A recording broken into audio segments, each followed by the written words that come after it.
Hi all, my name's Trish Roberts and you're listening to LiveVegan. This is podcast number 6.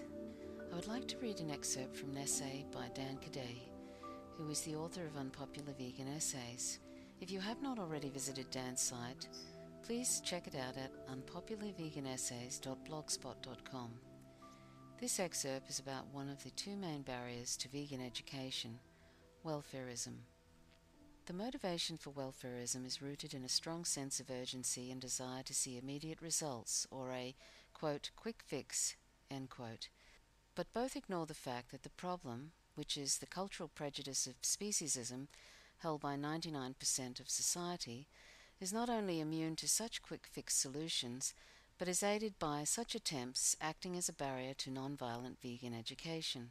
Welfarism hacks at the branches of treatment through reform, declaring, quote, victories, end quote, and superficial, quote, results, end quote, in an industry-dominated legislative world where such laws are passed and repealed like the change of seasons.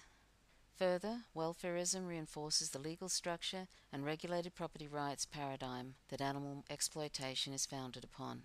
It plays to industry's strengths, in brackets, by, quote, industry, end quote, I mean all animal exploiting industries taken as a whole, end brackets. Industry is strong in politics, legislation, and deal-making. Industry also has the complete cooperation and dedication of law enforcement at every level of government, from police up to federal agencies and the National Guard.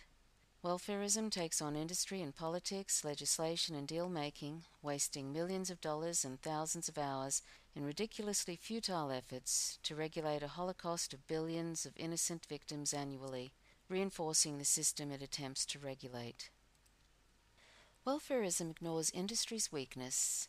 Industry's weakness is that it is morally deplorable, environmentally disastrous. In brackets, again, the eco-disaster will become ever more obvious as huge Asian markets increase demand for animal products. Welfarism diverts resources away from widespread vegan education efforts. It is widespread, non-violent vegan education which is capable of effectively attacking industry's weakness and bringing the giant to its knees over time. And again, welfarism also reinforces the legal structure and regulated property rights paradigm that animal exploitation is founded upon.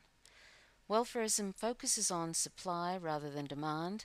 One of the most important things to remember is this: as long as people want to consume animal products, there will be suppliers to satisfy demand. Yes, suppliers can manufacture some additional demand through advertising, lower prices and quality products, but ultimately, the moral atrocity is fundamentally demand-driven. It is our non-vegan family, friends, and acquaintances who are the cause of the atrocity. The suppliers are merely the middle agent hired to do the dirty work. Welfarism focuses on reforming the methods suppliers use to produce their products. Usually, the welfare reforms suggested by organizations like PETA, Farm Sanctuary, and the Humane Society of the United States are reforms that are in the best long-term interests of the supplier to implement anyway.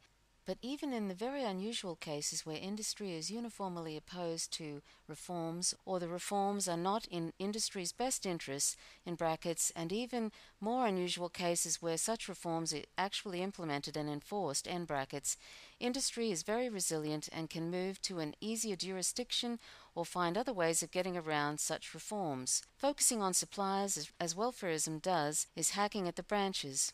Focusing on demand, as non-violent vegan education does, is striking at the root. Welfarists, new or traditional, both accept and promote violence toward innocent non-human beings by promoting rather than entirely rejecting the regulation and reform of animal exploitation and slaughter, either as a, in brackets, false and confused, end brackets, quote, step, end quote, toward the elimination of animal use, or as a permanent method of exploitation.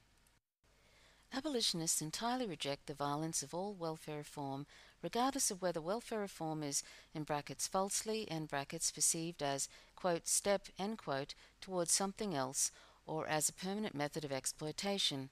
Abolitionists promote veganism and only creative, non-violent vegan education as a mean to achieve widespread veganism. Abolition is the logical extension of the civil rights and peace movements. Non-violence is an indispensable core principle of abolitionism.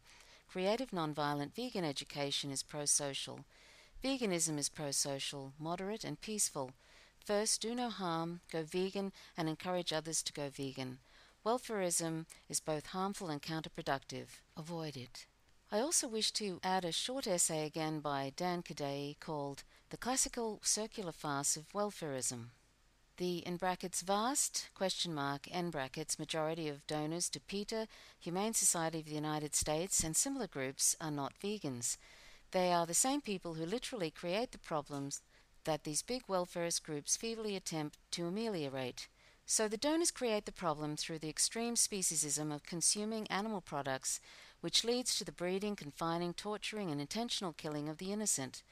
Then the donors send their money, tens of millions of dollars of it annually, to PETA and HACIS to attempt the absurdly impossible, regulate a perpetual holocaust of billions of victims annually.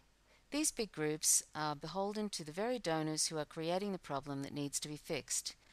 It is a classic circular farce and would be a knee-slapping hilarious example of human stupidity if it were not so tragic. We cannot regulate the Holocaust.